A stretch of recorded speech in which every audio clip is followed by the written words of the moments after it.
Hello, friends.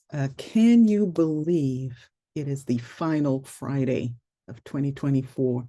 We are entering into the final few days of this year, and many people, as far as they're concerned, Christmas is over, but not for us. And most of us have been through a few things this year. We've had some very painful losses, and that's who I really want to speak to today. And because, in spite of those losses, we still have this expectation of a visitation from the Lord. And while it was still dark this morning, I started studying Naomi again. We've done it a few times. And I just started thinking about the fact that although she was bitter and afflicted from the loss of her husband and her children, and even the loss of her identity in God, because she even called herself the opposite of what her name means. Um, she had heard, and it's very important what we hear, she had heard about the Lord's visitation in Bethlehem, her hometown. And she decided to move towards that visitation.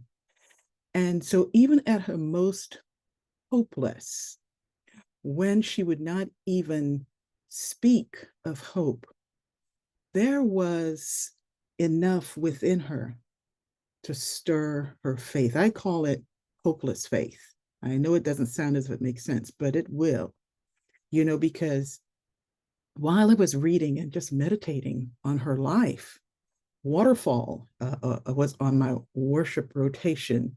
And a line in that song says, "Everything lives where the river runs, I come alive."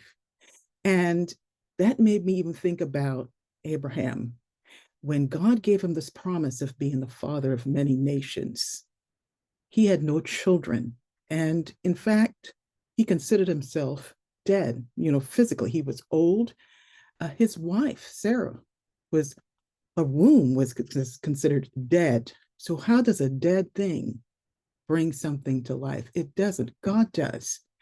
And, you know, they had a divine promise, but all was hopeless. Everything in the natural was hopeless.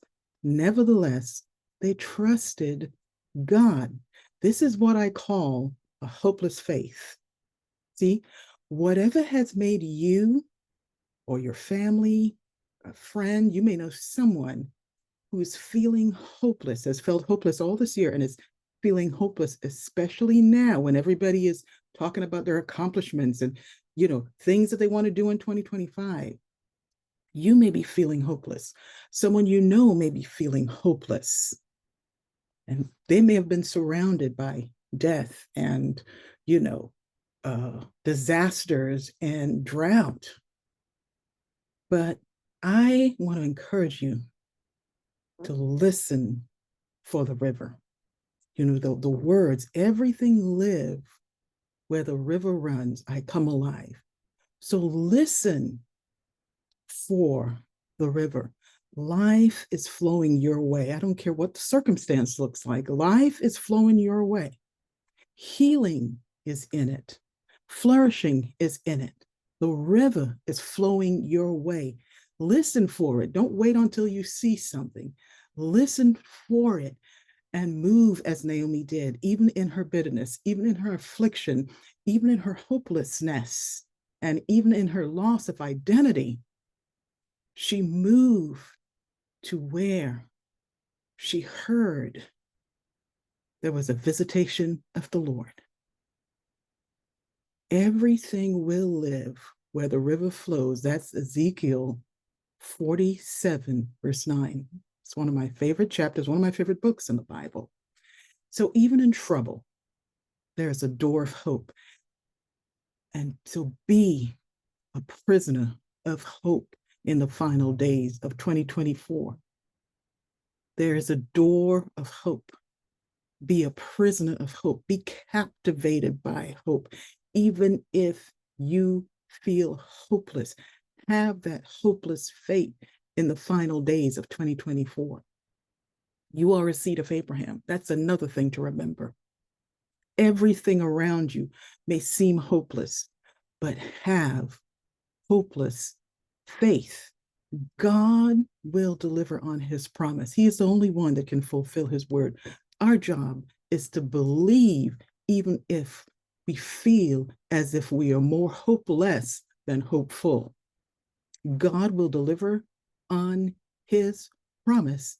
And more than that, he will deliver you. He will deliver you. There is hope in your future.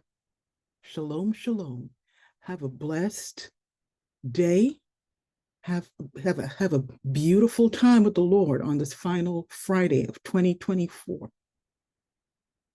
Consider the Sabbath and the purpose. And always remember there is hope in your future. God bless you.